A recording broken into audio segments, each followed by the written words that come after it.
Hola, buen día. Hoy vamos a hablar del paciente con infarto agudo de miocardio y angina inestable.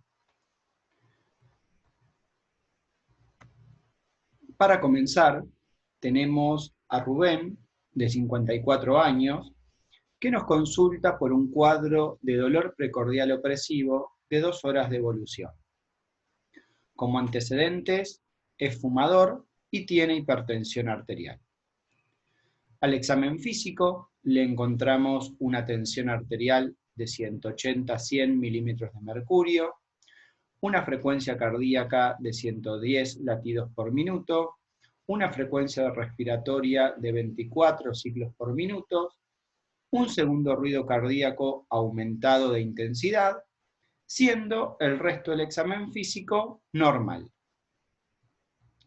Le realizamos un electrocardiograma y en el electrocardiograma encontramos un supradesnivel del segmento ST en D1, D2, D3, ABF, B5 y B6. De esta forma, como vamos a ver luego, vamos a interpretar el cuadro clínico de acuerdo a las características del dolor y los hallazgos en el electrocardiograma como un síndrome coronario agudo con supradesnivel del ST.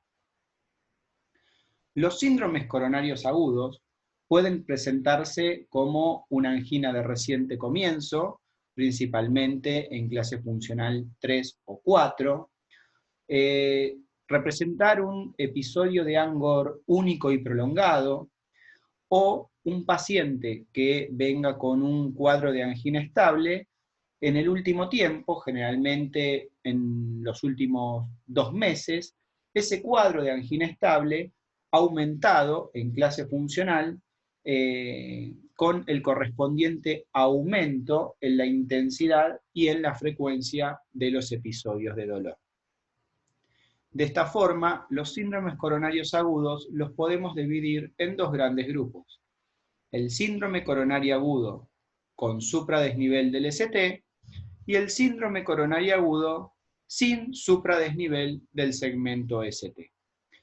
El síndrome coronario agudo con supradesnivel del segmento ST abarca al infarto agudo de miocardio, mientras que el síndrome coronario agudo sin supradesnivel del segmento ST comprende al infarto agudo de miocardio y a la angina inestable. Desde el punto de vista fisiopatológico, los síndromes coronarios agudos se producen por la aparición de un trombo en una o más de las arterias coronarias. Ese trombo puede generar una oclusión parcial.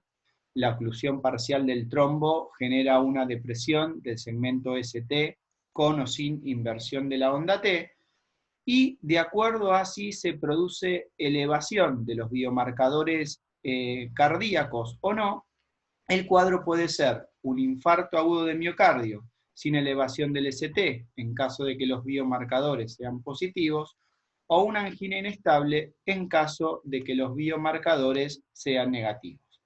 Entonces, trombo con oclusión parcial puede generar depresión del segmento ST con o sin inversión de la onda T, y si los biomarcadores son positivos, corresponde a un infarto agudo de miocardio sin elevación del segmento ST, y si los biomarcadores son negativos, a una angina inestable. También se puede generar un trombo oclusivo. Ese trombo oclusivo, con más frecuencia, genera un cuadro de isquemia prolongada que se traduce por elevación del segmento ST en el electrocardiograma, desarrollando posteriormente ondas Q. Este cuadro, con elevación del segmento ST, va a cursar con biomarcadores séricos positivos, ¿sí? Y va a constituir lo que se denomina un infarto agudo de miocardio con elevación del segmento ST.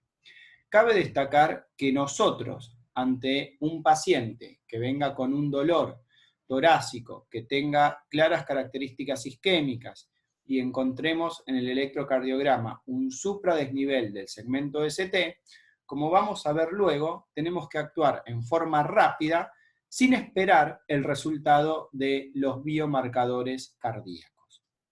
También en los síndromes coronarios agudos, el trombo puede ser un trombo pequeño, ¿sí? Que no limita el flujo en forma significativa, por lo tanto, en el electrocardiograma no vamos a encontrar cambios, ¿sí? Pero lo más frecuente es que en el electrocardiograma encontremos alteraciones del segmento ST acompañadas o no de alteraciones de la onda T. En lo que respecta al diagnóstico de los síndromes coronarios agudos, se basa en la anamnesis, el examen físico y los exámenes complementarios. En la anamnesis, el dato fundamental es el dolor, ¿sí? El dolor precordial, un dolor opresivo que se puede irradiar hacia la mandíbula, hacia ambos hombros, hacia el brazo izquierdo, ¿sí? Hacia el epigastrio y hacia el ombligo. Recuerden que todo dolor opresivo, ¿sí?, que se produzca entre la arcada dentaria y el ombligo, uno lo tiene que considerar dentro de un posible origen coronario, ¿sí? Ese dolor generalmente ocurre durante los mínimos esfuerzos, en el caso del síndrome coronario agudo, o ante situaciones de estrés, o incluso durante el reposo. Tiene una duración variada y, por lo general, cede con la administración de nitratos o mejora con la administración de nitratos. Si bien en el caso de un infarto agudo de miocardio, cuando el dolor generalmente se prolonga durante más de 20 minutos, la respuesta a los nitratos es menor. También es muy importante, además de las características del dolor, indagar sobre los factores de riesgo cardiovascular. Una persona con dolor que tiene características isquémicas y con factores de riesgo cardiovascular aumentan o apoyan aún más nuestro diagnóstico de que la persona esté cursando un síndrome coronario agudo. Por último, tenemos los equivalentes anginosos, ¿sí?, como el caso de la disnea, como el caso del el síncope, ¿sí?, o como el caso del ardor a nivel del epigastrio, sobre todo en personas ancianas o personas con diabetes. Luego pasamos al examen físico.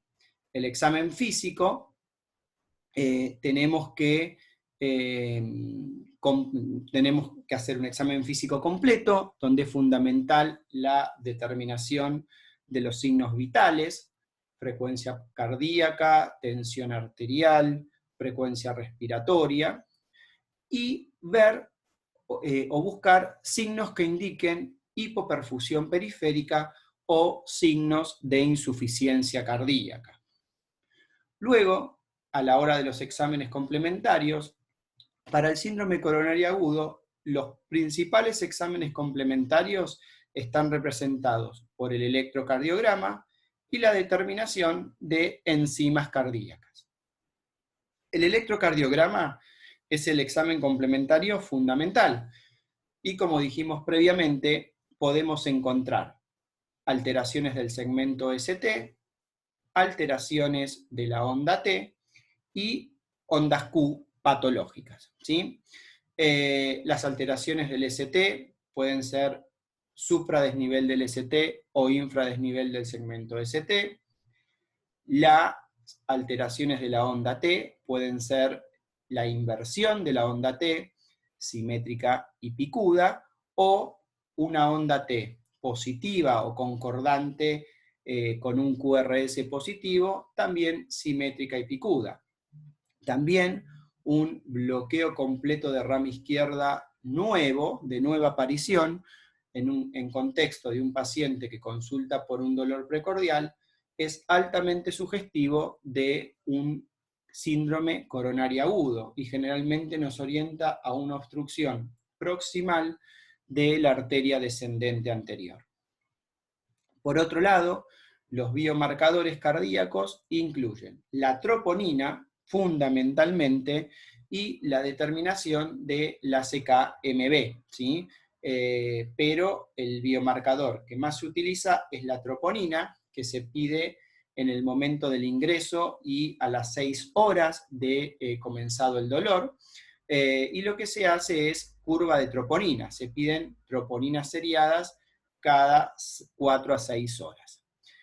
Existe la troponina ultrasensible, que la troponina ultrasensible aumenta en forma más rápida, ¿sí?, que la troponina habitual, y generalmente se pide al momento del ingreso y a las 3 horas desde el inicio de los síntomas, ¿sí? La troponina común generalmente empieza a aumentar a partir de las 4 a 6 horas, mientras que la troponina ultrasensible ya la podemos tener positiva a las 3 horas del inicio de los síntomas. El electrocardiograma y los biomarcadores son los exámenes complementarios fundamentales, ¿sí? Otros exámenes complementarios que son de utilidad son el ecocardiograma, donde nos va a mostrar, por ejemplo, alteraciones de la motilidad regional, y la radiografía de tórax, sobre todo, nos va a servir en el diagnóstico diferencial, ¿sí? Entonces, recapitulando, el principal dato de la anamnesis es el dolor torácico.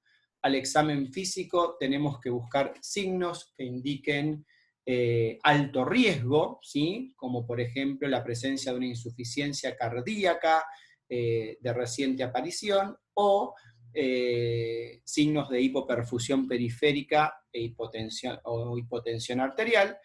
Y los exámenes complementarios fundamentales son el electrocardiograma y la determinación de troponina. En un paciente que se presenta con un cuadro de dolor precordial de características isquémicas, nosotros tenemos que realizar el diagnóstico diferencial con otras patologías. Dentro de ellas se encuentran la disección aórtica, la pericarditis aguda, la gastritis aguda, colecistitis aguda, espasmo esofágico, neumotórax, tromboembolismo de pulmón, las crisis o ataques de pánico.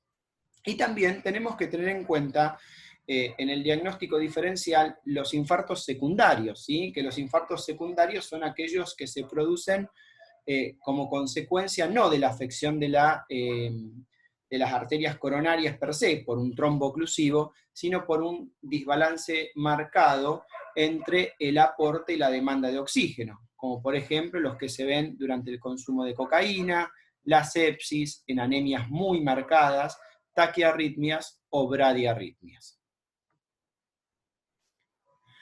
En lo que respecta al tratamiento de los síndromes coronarios agudos, a grandes rasgos tenemos un tratamiento general y podemos llevar a cabo una terapia de reperfusión, ¿sí?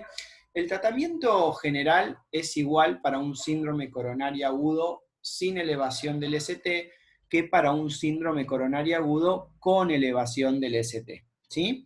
O sea, que el infarto de miocardio sin elevación del ST, el infarto de miocardio con elevación del ST y la angina inestable, en forma inicial, tienen un tratamiento similar. Lo que vamos a ver luego es que el síndrome coronario agudo con elevación del ST, además de este tratamiento general, se le debe realizar en forma urgente una intervención coronaria percutánea, que consiste en la realización de una angioplastia, o sea, un procedimiento hemodinámico. Desde un punto de vista esquemático, podemos dividir el tratamiento de los síndromes coronarios agudos desde el punto de vista farmacológico en la utilización de fármacos antiisquémicos, fármacos antitrombóticos y terapias adyuvantes. Además de todas aquellas medidas que uno implementa en la atención inicial de la persona, como la monitorización constante de los signos vitales, la colocación de un acceso venoso y, por supuesto, la internación. Los pacientes con síndromes coronarios agudos deben internarse en la unidad coronaria. Dentro de lo que es el tratamiento antitrombótico, ¿sí?, es fundamental Recordemos que el síndrome coronario agudo se produce por la obstrucción parcial o completa de una o más arterias coronarias por un trombo, ¿sí? Por lo tanto, nosotros vamos a utilizar fármacos que actúen a nivel del trombo. De esta forma tenemos agentes antiagregantes y agentes anticoagulantes. Dentro de los agentes antiagregantes vamos a usar dos que son fundamentales: la aspirina o ácido acetil salicílico y los inhibidores del receptor de P2Y12, que es un receptor de ADP, ¿sí? Donde el fármaco que más se utiliza en nuestro medio es el clopidogrel. Dentro de los fármacos anticoagulantes debemos utilizar uno, puede ser heparina no fraccionada, heparina de bajo peso molecular o vivalirudina. El que más se utiliza en nuestro medio es la heparina no fraccionada, dentro de ella lo que es la enoxaparina. Los fármacos antiisquémicos incluyen la utilización de un beta bloqueante, que el beta bloqueante, al disminuir la frecuencia cardíaca y la contractilidad, disminuye lo que es el trabajo cardíaco, ¿sí? Y de esta forma mejora lo que es el tiempo diastólico. Los beta bloqueantes se pueden administrar dentro de las primeras 24 horas. Ejemplos de beta bloqueantes encontramos el bisoprolol o el carvedilol. Tenemos los nitratos, que los nitratos son vasodilatadores, actuando fundamentalmente a nivel venoso, ¿sí? Y también generan vasodilatación a nivel de las arterias coronarias. Dentro de los nitratos tenemos a la nitroglicerina. Los nitratos, al ser fundamentalmente venodilatadores, disminuyen la precarga, por lo tanto, disminuyen el estrés parietal, ¿sí? Y a su vez, al actuar sobre las arterias coronarias, aumentan el flujo sanguíneo coronario. Como vamos a ver más adelante, los nitratos los tenemos que, o mejor dicho, se encuentran contraindicados en el infarto del ventrículo derecho, así como en aquellos pacientes que tengan hipotensión arterial o en las últimas 24 horas hayan consumido drogas que actúan sobre la fosfodiesterasa 5, como el sildenafil. En aquellos pacientes que no pueden recibir beta bloqueantes porque lo tienen contraindicado, ahí podemos utilizar antagonistas de los canales del calcio. Dentro de las terapias adyuvantes tenemos la administración de estatinas y la administración de inhibidores de la enzima convertidora de angiotensina, ¿sí? Estas terapias adyuvantes nosotros las iniciamos dentro de las primeras 24 horas. Entonces, el síndrome coronario agudo, desde el punto de vista farmacológico, utiliza un tratamiento antitrombótico, donde tenemos agentes antiagregantes, aspirina y clopidogrel, ¿sí? También hay otras drogas, como por ejemplo el prasugrel y el ticagrelol, pero el que más se utiliza en nuestro medio es el clopidogrel. Fármacos anticoagulantes, como por ejemplo la enoxaparina. Fármacos antiisquémicos, beta bloqueantes y nitratos, y fármacos adyuvantes como las estatinas y los IECA. Como se dijo previamente, en el síndrome coronario agudo, nosotros tenemos que ver, además del tratamiento general que vimos anteriormente, si el paciente es candidato o no para llevar a cabo una terapia de revascularización. Y si esa terapia de revascularización se debe realizar en forma inmediata o no, ¿sí?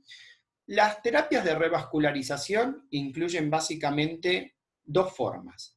Lo que es la intervención coronaria percutánea, que consiste en un procedimiento hemodinámico, en una angioplastia, con o sin colocación de stent, que es el procedimiento de elección, o, si no se puede llevar a cabo, la administración de fibrinolíticos, ¿sí? Que los fibrinolíticos lisan el trombo, siendo su principal mecanismo de acción la conversión de plasminógeno en plasmina.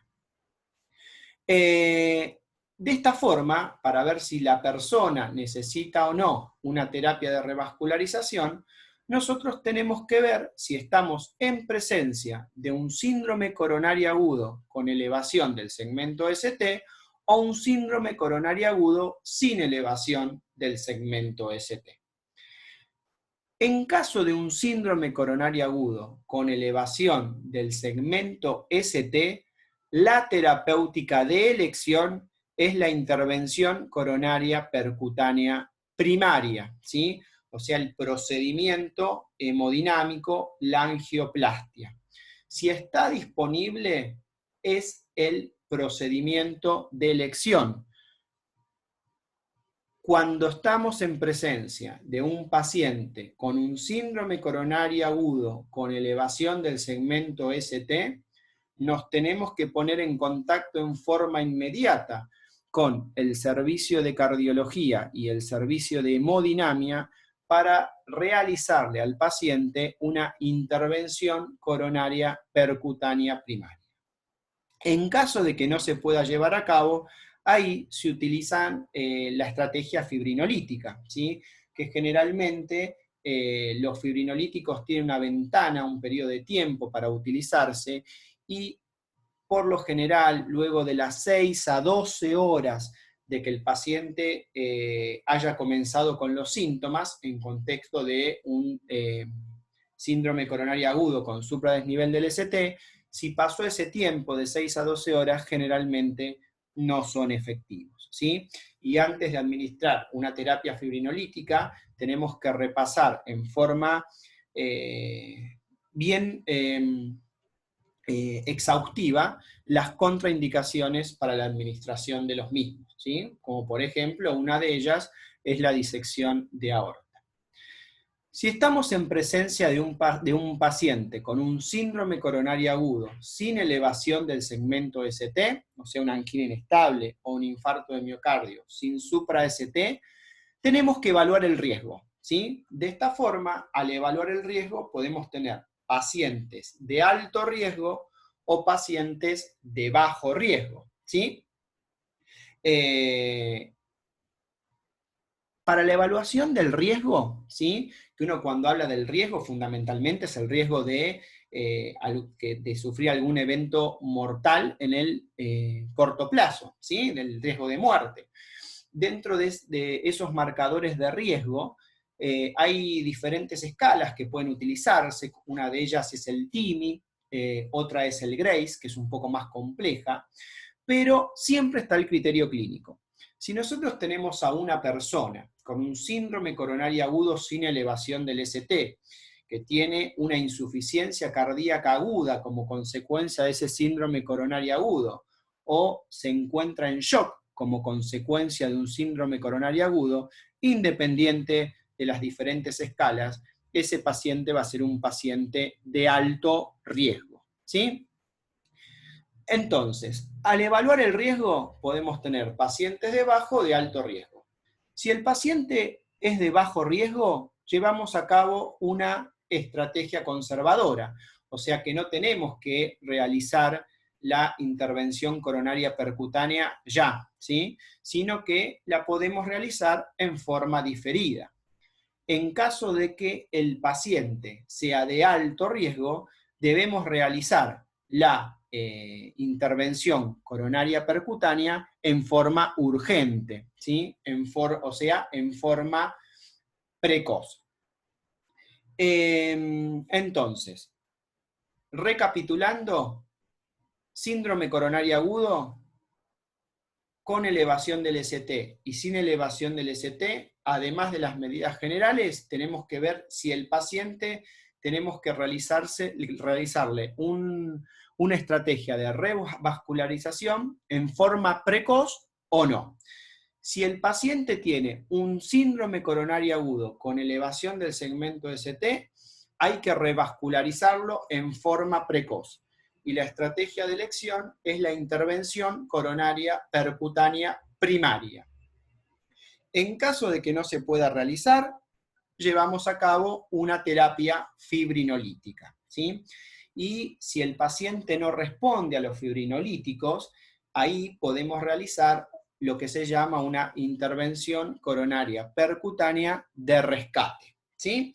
Hay criterios para que nos indican que el paciente no respondió a los fibrinolíticos. Por ejemplo, luego de 90 minutos de administrado el fibrinolítico, si se produce un descenso del segmento ST mayor del 50%, una disminución del dolor mayor del 50%, o una duplicación, ¿sí?, en el valor de CKMB, eso quiere decir que la persona respondió a la terapia fibrinolítica. Si no suceden esas cosas, la persona no respondió y hay que hacer una intervención coronaria percutánea de rescate. En caso de que el paciente tenga un síndrome coronario agudo sin elevación del segmento ST, si es de bajo riesgo, elegimos una estrategia conservadora, o sea, todas las medidas que vimos previamente: aspirina, clopidogrel, heparina, nitratos, ¿sí?, beta bloqueantes. Si el paciente es de alto riesgo, además de todo lo anterior, tenemos que realizar en forma precoz una intervención coronaria percutánea. Entonces, dentro del tratamiento general de los síndromes coronarios agudos, dijimos tratamiento antitrombótico, tratamiento antiisquémico y tratamiento adyuvante.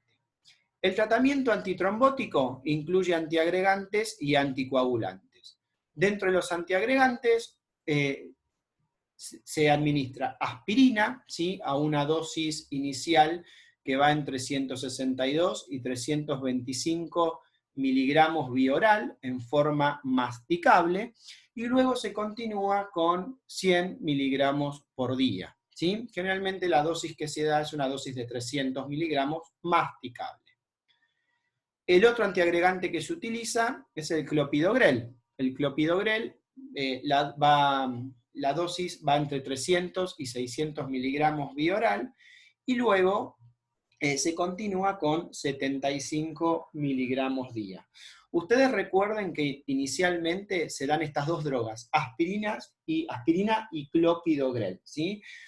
Si bien en últimos estudios publicados este año, el clopidogrel como dosis de carga estaría en revisión, y en aquellos pacientes que son de alto riesgo, el clopidogrel se daría recién luego, o se recomienda darlo luego de la realización del procedimiento hemodinámico, ¿sí?, de la intervención coronaria percutánea, ¿sí? Si es de bajo riesgo, se daría desde el inicio, ¿sí?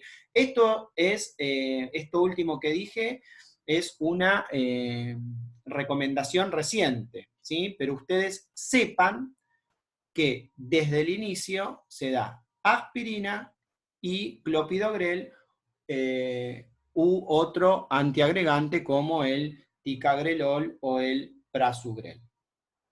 Dentro de los anticoagulantes, el que más se utiliza es la enoxaparina, que se da una dosis de 1 miligramo kilo cada 12 horas por vía subcutánea, previo bolo intravenoso de 0.5 miligramos kilo.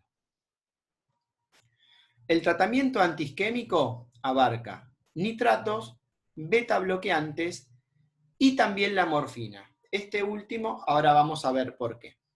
Los nitratos tenemos que se administran en aquel paciente que tiene dolor precordial, en el momento que nosotros lo vamos a ver, o que tiene la tensión arterial muy elevada, ¿sí? Los nitratos, como dijimos previamente, son vasodilatadores, actuando fundamentalmente a nivel venoso, y también mejoran la perfusión coronaria. Se puede administrar por vía sublingual. Aquí en Argentina, nitroglicerina sublingual por lo general no encontramos, así que lo que utilizamos es dinitrato de isosorbide, que se da una dosis de 5 miligramos cada 5 minutos a un máximo de 3, ¿sí? Pero a nivel mundial lo que se utiliza es la nitroglicerina por vía sublingual, 0,4 miligramos cada 5 minutos hasta un máximo de 3 tomas, ¿sí? Pero en nuestro medio, nitroglicerina sublingual es difícil de encontrar, y se utiliza dinitrato de isosorbide sublingual, ¿sí? Si el paciente persiste con dolor, la nitroglicerina se administra por vía intravenosa, ¿sí? Si persiste con dolor o tiene episodios recurrentes de dolor. Lo importante de la nitroglicerina intravenosa es que es titulable, ¿sí? Como efectos adversos, la nitroglicerina puede generar hipotensión arterial, cefalea y rubor facial. Entonces, dentro de los nitratos, principalmente vía sublingual para el paciente que está con dolor. Si no responde a la vía sublingual, se administra por vía intravenosa, ¿sí? Dentro de los betabloqueantes, que su efecto beneficioso se debe a que generan disminución de la frecuencia cardíaca y de la contractilidad, podemos utilizar bisoprolol o carvedilol. Estos se administran por vía oral. Y la morfina es un fármaco muy eficaz para el tratamiento del dolor y además, al disminuir la ansiedad y al ser venodilatadora, también genera un efecto beneficioso. Dentro del tratamiento adyuvante damos estatinas a altas dosis, como por ejemplo atorvastatina, una dosis de 80 miligramos por día, o rosuvastatina, una dosis de 40 miligramos por día. Y empezamos una dosis baja de IECA, ¿sí? Generalmente, por ejemplo, puede ser el enalapril a una dosis de 2,5 miligramos día. Entonces, repasando, tratamiento antitrombótico, antiagregantes, aspirina clopidogrel, anticoagulante, enoxaparina, tratamiento antiisquémico, nitratos, betabloqueantes, y tratamiento adyuvante, estatinas e IECA. Bien, luego, como dijimos, tenemos las estrategias de reperfusión. Y dentro de esas estrategias de reperfusión tenemos la intervención coronaria percutánea, que es la principal, es la de elección, la cual puede ser primaria o de rescate en caso de que no funcione el tratamiento fibrinolítico. Y la otra estrategia de reperfusión son los fibrinolíticos, ¿sí? Uno de los que más se utiliza es alteplasa, ¿sí? Que es activador tisular del plasminógeno recombinante administrándose por vía intravenosa.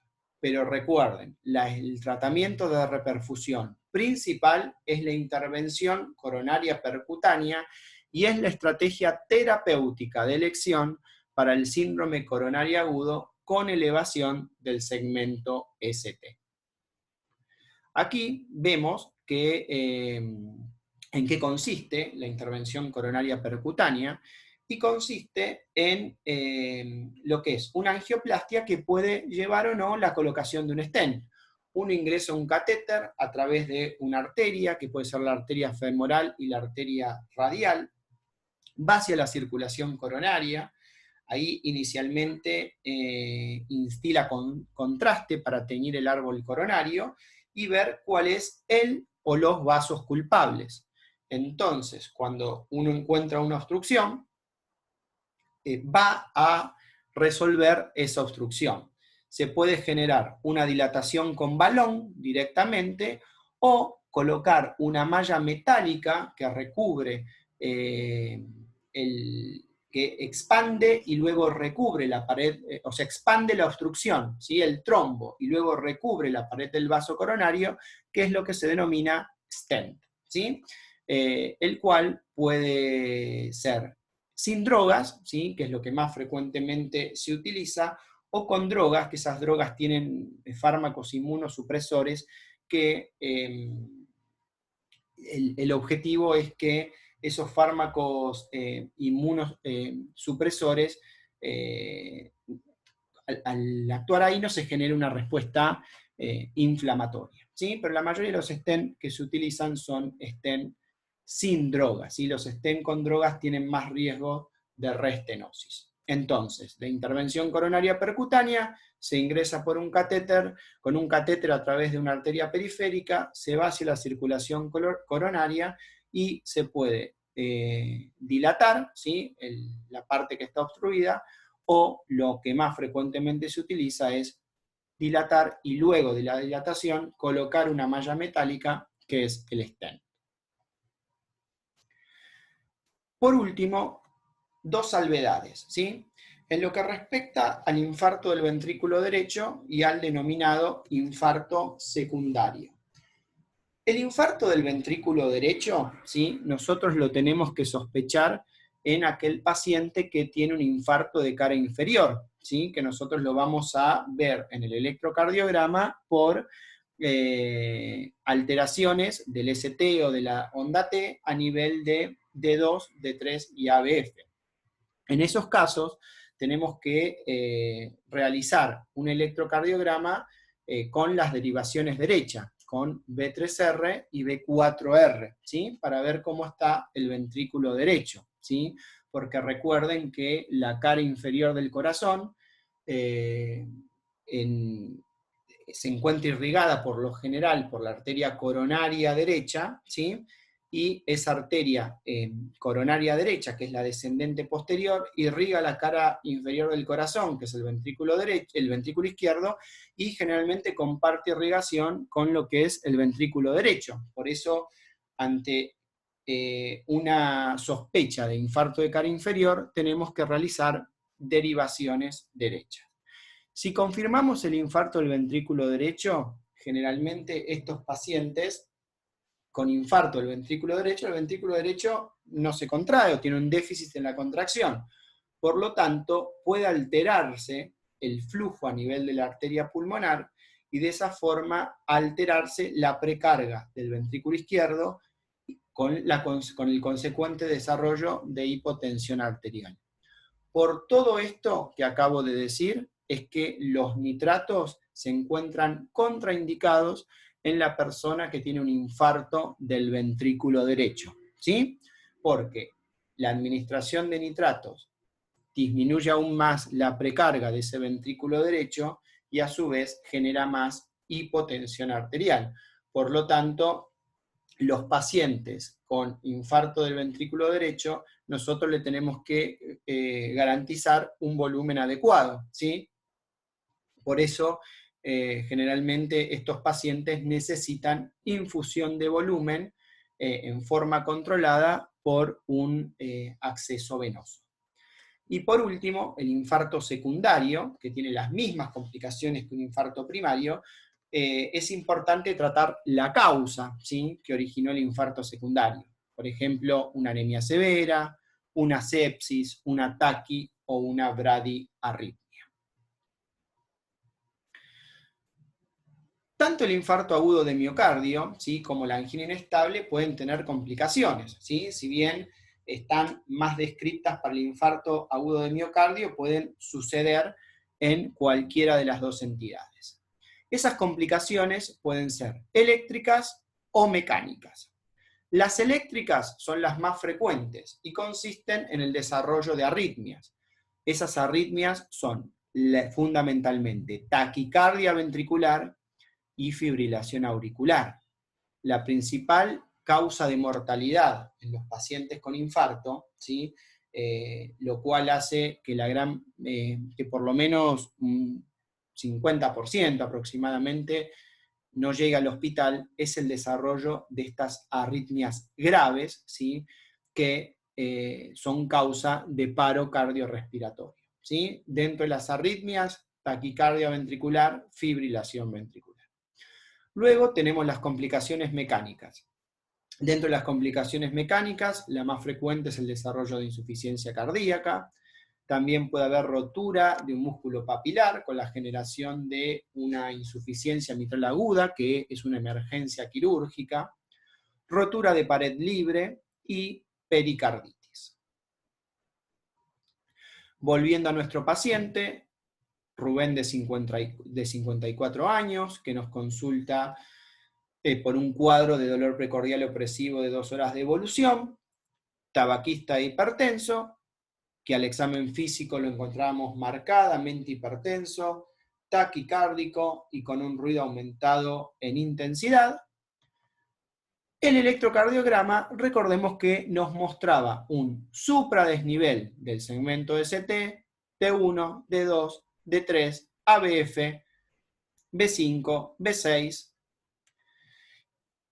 Por lo tanto, en base a esto, el cuadro clínico va a ser un síndrome coronario agudo con elevación del ST, y al tener supradesnivel del ST es un infarto de miocardio. Recuerden que los cambios electrocardiográficos tienen que estar por lo menos en 2 derivaciones continuas. Frente a este paciente, ¿cómo vamos a proceder?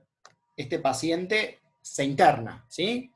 Internación en unidad coronaria, monitorización continua de los signos vitales y electrocardiográfica, la colocación de un acceso venoso, extracción sanguínea para laboratorio general y la determinación de biomarcadores, pero recuerden que para nuestra estrategia terapéutica no vamos a esperar el resultado de los biomarcadores, porque tiene supradesnivel del segmento ST, ¿sí? Entonces, a este paciente llega, ¿sí? Lo primero que hacemos es darle una aspirina, ¿sí? Vía oral, masticable, realmente 300 miligramos. Ya con ese electrocardiograma estamos llamando a la unidad coronaria diciendo, y al servicio de hemodinamia, diciendo que tenemos un paciente con supradesnivel del segmento ST, porque su estrategia terapéutica de elección es la intervención coronaria percutánea primaria. Hay que hacerla en forma urgente, ¿sí? Entonces, mientras hacemos todo eso, le damos aspirina, vía oral masticable, clopidogrel, enoxaparina por vía intravenosa, nitroglicerina, ¿sí? A la espera de la realización en forma urgente de la intervención coronaria percutánea primaria.